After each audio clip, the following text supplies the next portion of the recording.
So, hello, Kissu. Hi. How do you want to do this interview?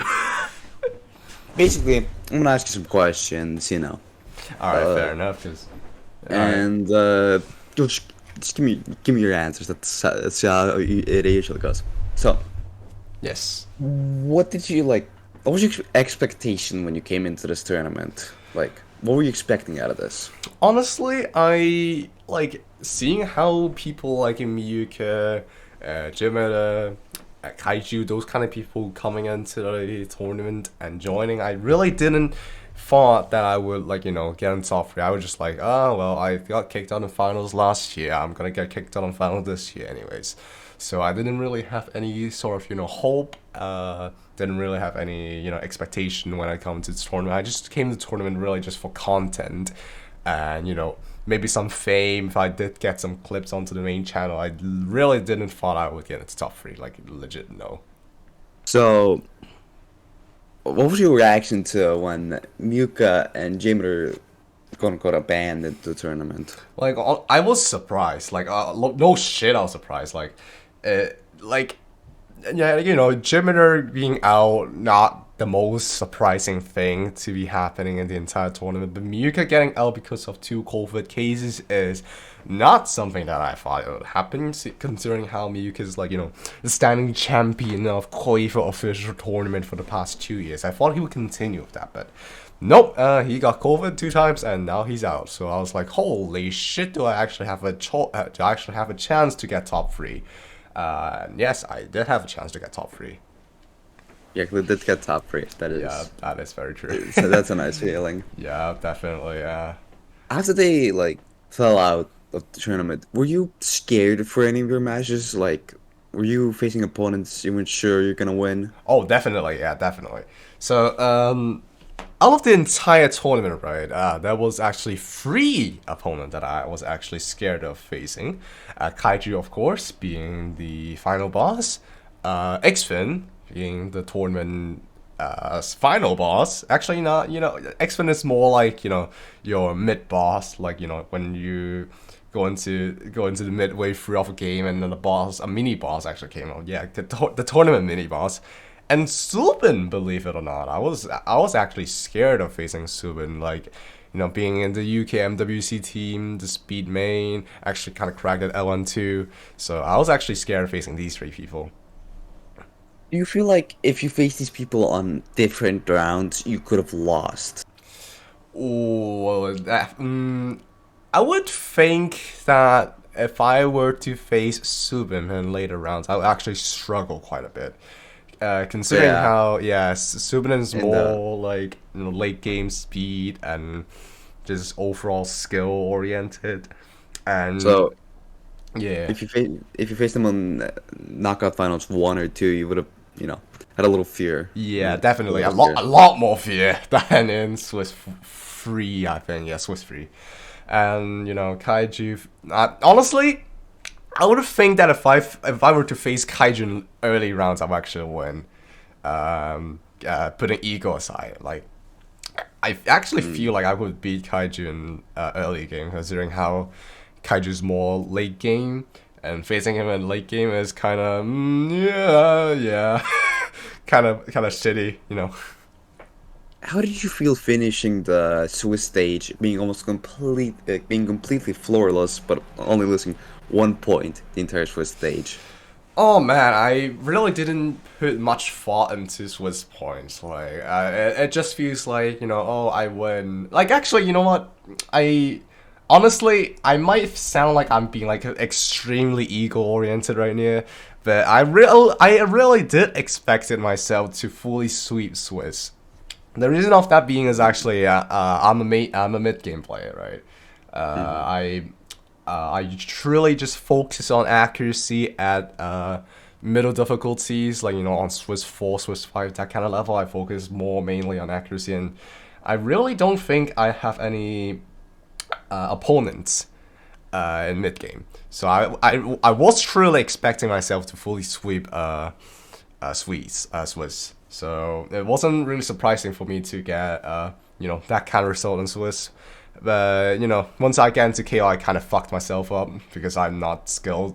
I'm gonna be honest. I got skill capped in KO3 pretty hard now, and so that's why I got killed by Kaiju on most of the L maps and Hybrid. To be honest, even the Rise map, I was surprised I lost to Kaiju on me on Light Jack. I was like, oh my fucking god, I am dead when I saw that happen.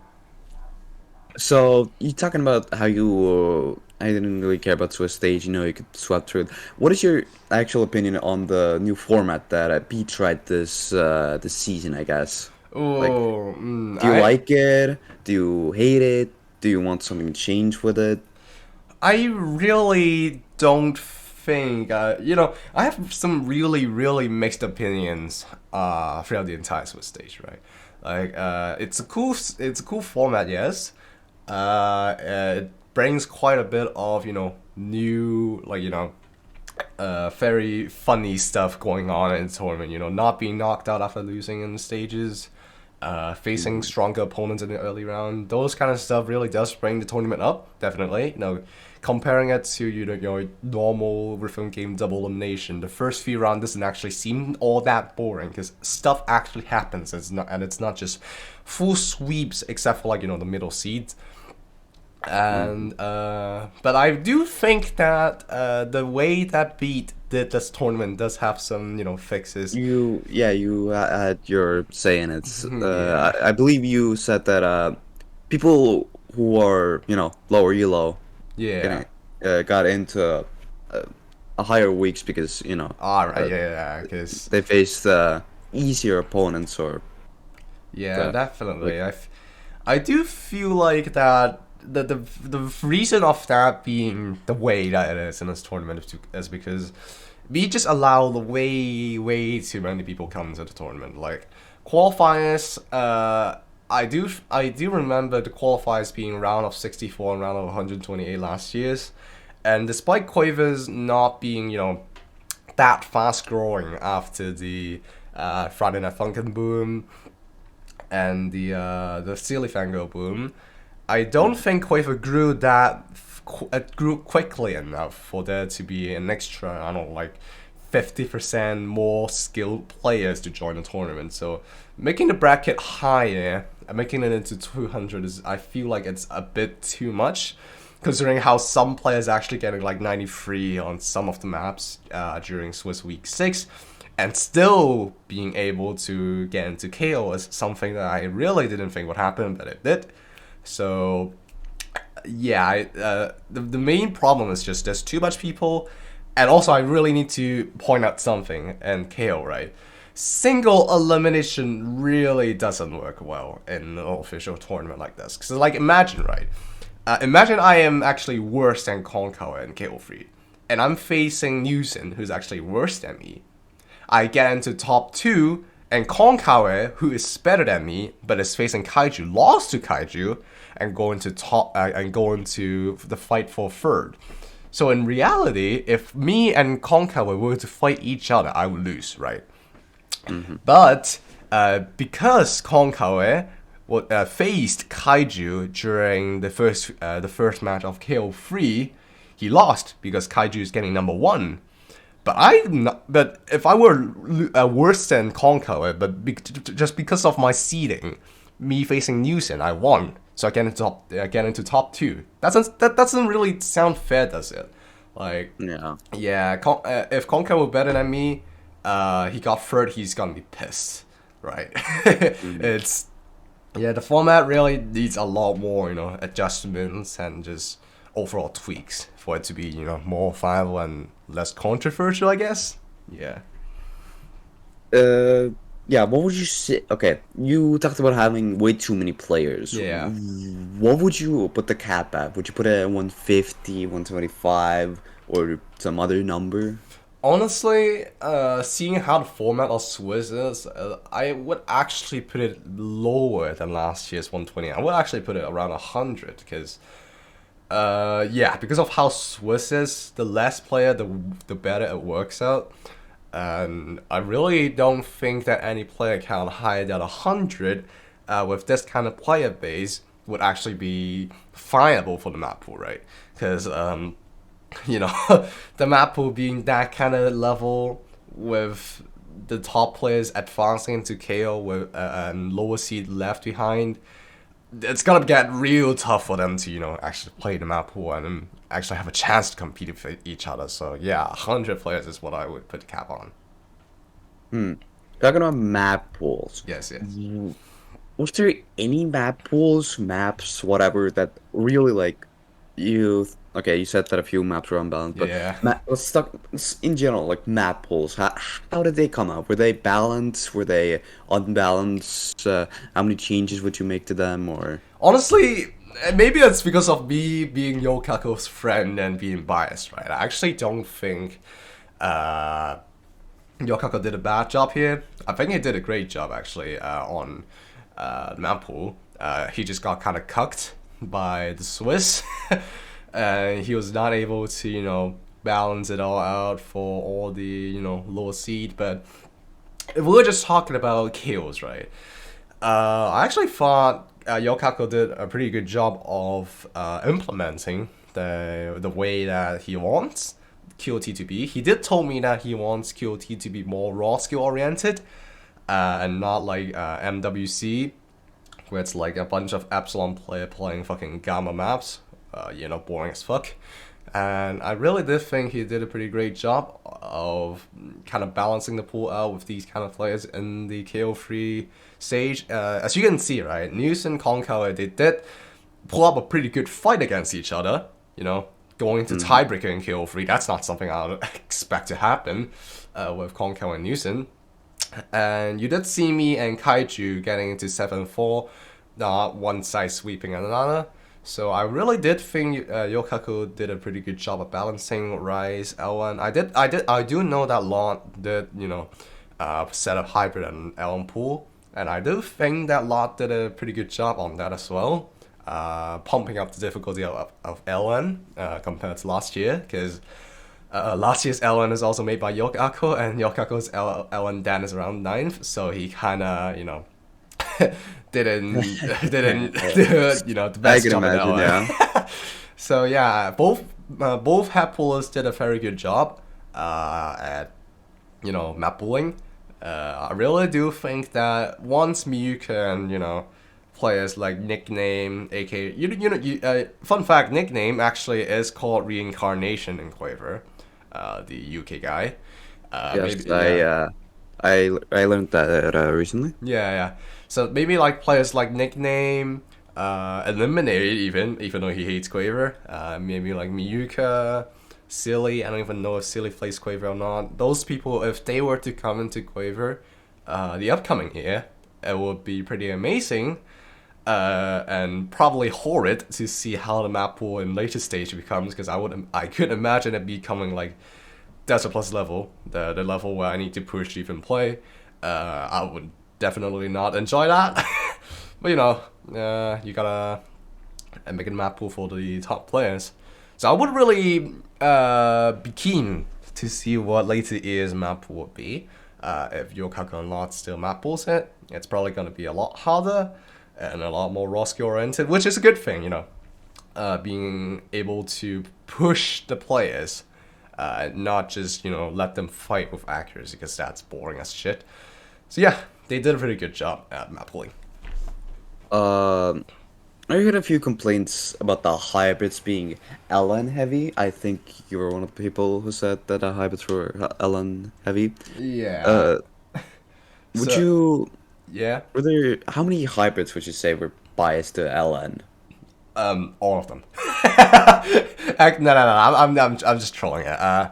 I do know that one of them, which is I think the L1 hybrid consistency on Swiss Week 5. You know, with the statue as the background. I kind of forgot what name that is. That map. Catastrophe. Yeah. That one. I do think that is the most well-rounded and balanced hybrid of all of QOT23. Lot did a good job at picking that map out and editing it, cutting it, that kind of stuff. But I do have to say that hybrid in this tourney is extremely LN biased. It's got like 70% LN and 30% LN, no, 30% Rise, and most of the hybrids. But I do think that the reason behind it is reasonable. The reason being that how Rise has like 8 maps, LN has like 5. Like I forgot. Like I do remember LN being like 2 less maps compared to Rise map. Yeah. Like it would bring a pretty bad disadvantage for LN players. Having less LN maps compared to Rise players having the upper hand with those Rise picks. So having the hybrid map being more L1 oriented does, you know, become reasonable when you take into account that L1 players does have an disadvantage when it comes to picking maps, especially if you're like Briku and Flander, I guess. Those players with an insane long skill but a little to none rice skill. They are really going to be get skill capped on rice picks really early on, and they can't utilize their LM skill as much as they were hoping to if they can advance into later stage, because rice player does have an advantage on picking rice picks. And so yeah, I was complaining about hybrid because I was pissed, about me facing Xfin, because I thought I would lose to Xfin. Uh, and yeah, I was just pissed, so I was complaining. But when I think about it, it's really just reasonable for making hybrid more LN, you know. Uh, Talking about coming back to the map pool again. Yep. Would you like to see like more skill sets being used, or was there any like skill set you wish there was more of?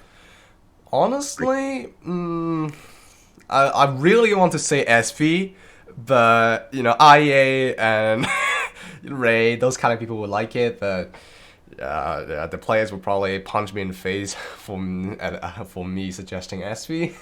But honestly, I feel like I'm gonna go against my guts here, but I'm gonna say L1 Cord, your L1 Cord Jack, because that was a skill set and QOT23. And it is a very, quaver, in quotation, quaver skill set, considering how basically all L1 farms are, Yeah. L1 core jacks. And I think implementing that into the tournament would actually be a good choice to introduce player into L1 farm, telling them how to play it, teaching them how to play it. And I would actually want the pool to be 7 Rise, 7 LNs, and 2 hybrid that are actually balanced from Rise and LN. And to add that last remaining LN, I will actually say mixed Rise. No, not mixed Rise, mixed LN. It's like you got a bunch of LN stuff coming together, maybe even harder than the entire pool. Like how Yokako did with mixed Rise, which I think no one picked in KO3. Wait, wait, did Concord pick it? I'm not sure. I don't know, I forgot, but yeah, being able to let the LN players flex the LN's raw skill of mixed LN would actually be a good choice. So I would think that they would actually be able to implement LN core jacks, LN mixed LN mixed, and making the hybrid more balanced between Rise and LN is what I would suggest the map would be doing. But LN mixed and core jack, those are my 2 suggestions for map pools. I'll be honest. I would have loved to see rice mixed earlier on. It's in my opinion, very cool category. You can have a lot of patterns there, and some of the Yeah. rice mix that I did see were kind of disappointing in my opinion. So Hey, we wouldn't want another strong 280 in the pool, alright? You gotta let Yokako do his stuff. yeah, yeah. Yeah. Any more Coming questions? back You to know? the, Oh. coming back to the, you're talking about how if more top players, what if they joined? Would you want actually more top players to join the tournament next year, or would you rather have less, so you have less competition, or I mean, yeah, like if you ask a question like that, of course I wouldn't want more top players to join the tournament because I want that $150. All right, money is money. We don't argue with money, but you know, for Quaver and whole, right? You know, for Quaver's growth, for Quaver's reputation and the popularity of the game, and the rhythm game community, I definitely would want top players to join the Quiver tournament and play, and possibly even getting a prize so that they can, advertise Quaver, seeing how they won Quaver tournament, maybe get third place, second place, first place, and pulling more of their community into Quaver. Definitely, that would be a good thing. So I would want more top players to be joining the tournament. Maybe nickname, as I said, he did join this year's tournament, but he forgot. Miyuka, maybe X-Men was here. Maybe some people like Silly joining. Silly being in the tournament, despite not being the biggest fan of his, would definitely make the growth of Quaver insane, considering how big of a fan base he has on Friday Night Funkin'. Definitely would be able to pull more players into Quaver and expanding the community, hoping to break through a million players by, I don't know, like 2024. Still pretty far away from that, but I do pray that that's gonna happen soon. But yeah, for Quaver as a whole, definitely more top players joining would be great. But for my personal gains, my selfish self, I definitely would not want top players to join because you damn know I am not competing with those fucking seated monsters. But yeah. Talking about top players. Yes? How many matches were you like nervous for? I'm talking like shaking, quivering, not ready. Were there even any? Let's not talk about the final one because obviously. Yeah. No, like if I were to be honest, I wasn't even nervous during the final match, despite Yokako saying like, oh maybe maybe Koshepen isn't feeling it, maybe Kosh is nervous, maybe he is scared. I actually wasn't scared. Rather, I was just like, I don't have motivation to fight against Kaiju because I know I'm gonna lose. The only match which I'm like actually shaking and being like extremely scared about is the match against Xfin. Because if you guys, if Kissu was there, yes, if you guys were like an older Quaver player in mid 2022, Jiminer has a clan called MMC, and I had a clan called QHK, and we had a fight, a friendly match rather. And we used the map pool of semifinals from QOT23, and I was playing with some of my QHK buds, and Jimiter did have Xfin in his clan, and I was playing against Xfin. I was considered the accuracy main, that some of the tournament player, that kind of stuff. So I was really confident that I'm able to be the MNC dudes in some maps, but Xfin blew my fucking mind. His accuracy on some of my most confident map was like double the amount of basically ratio of mine, right? I was flabbergasted, to be honest. I was like, holy shit, people can be this good at the game.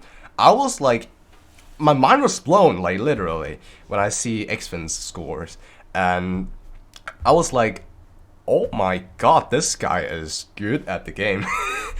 And yeah, I was really scared when I was going against Xfin in a round where I am actually in risk of not even getting $100 in a match. But yeah, it was an experience, definitely. I was like nervous, scared of going against Xfin. I was praying that Xfin would get sick and not play in the match because of how scared I am against him. But that didn't happen, and I actually won against Xfin, which is not something that I was expecting. I was expecting, like, even if I were to win, I would probably go into tiebreaker. That's how close I thought the match would be. But yeah, that is what I that's the only match that I was like extremely nervous about. Okay. We're approaching almost the 30-minute mark here, so Ooh. I'd like to end it off with a question. We talked a lot about how the tournament, the tournament format, Yeah. what you didn't like, maybe in a lot of the map pool. What would be the one, and only single suggestion you would make the tournament organizers to beat, to whoever? What would be the one suggestion you'd make to beat? Say. I would definitely say to. I have a few suggestions, right? Definitely lower the play count. That's what I've been talking about throughout the entire interview. Lowering the play count would definitely help the map poolers to actually pull successfully and not being imbalanced to all the players. Advertisement. I really haven't seen any advertisement on the tournament beside the Quiver official Discord, which is I think another reason of why the player base are so weak this is, because there aren't really much advertisement in outside of Quiver. It could be possible for Quaver to contact some other, Oceania, maybe even Eterna, even though like the whole of Eterna hates Quaver, players outside of Quaver to advertise the Quaver official tournament, which could hopefully bring more players, more top players into the tournament. Another suggestion I would give is probably. Honestly, the formatting. The formatting is another thing I would like to talk about. The Swiss format is fine. 6 week is also fine, although it's a bit long. But the KO being single elimination doesn't really fit the official tournament, considering how the example of if I'm worse than Konkawe. It will be really unfair for people to lose just because of seeding problems, even though they does have the skill to beat the second place, but is given third place because they lost against the number one player. So I would say that double elimination for KO, even though it would make it like a lot longer than people want it to be, would actually be better because of how the tournament works and how double elimination is just overall so much better than single elimination at such a big scale. But yeah, those are the three suggestions I would give. Just lower the player base, get more advertisement, and just make double elimination single elimination. Make single elimination double elimination. That's it. Okay, but if you had to choose one out of those three, what would it be the main one that you should tell Pete?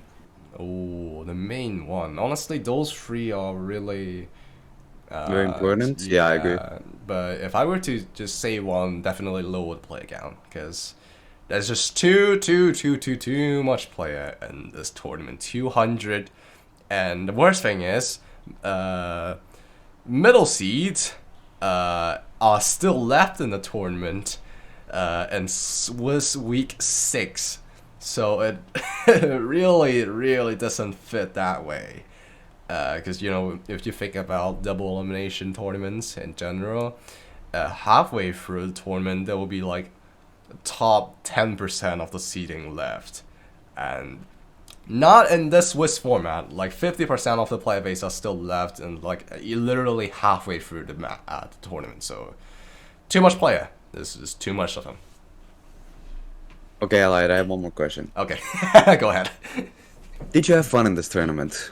Definitely. I had I can't express how much fun I've had in this tournament. I was like the prizes aside, the players I've met, the new players I've met actually in the tournament, the fun we had, the Indiana Jones, VC, the multi, the chat, the counting even, in the Discord was not something that I expected to happen.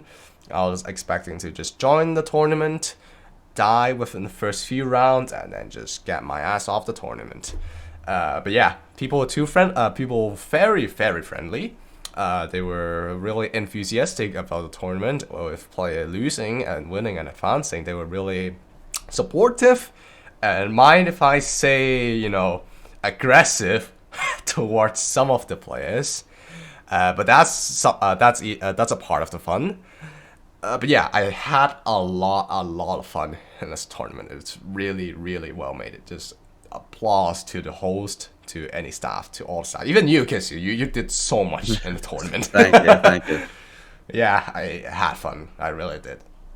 Well, thank you for coming to the interview with me. All the questions were made on the spot, so not Right, scoffed. yeah. No problem. Enjoy the 3 video. I will be going now. All right. See ya, Goodbye. Kissu. Thanks for the Yeah. interview.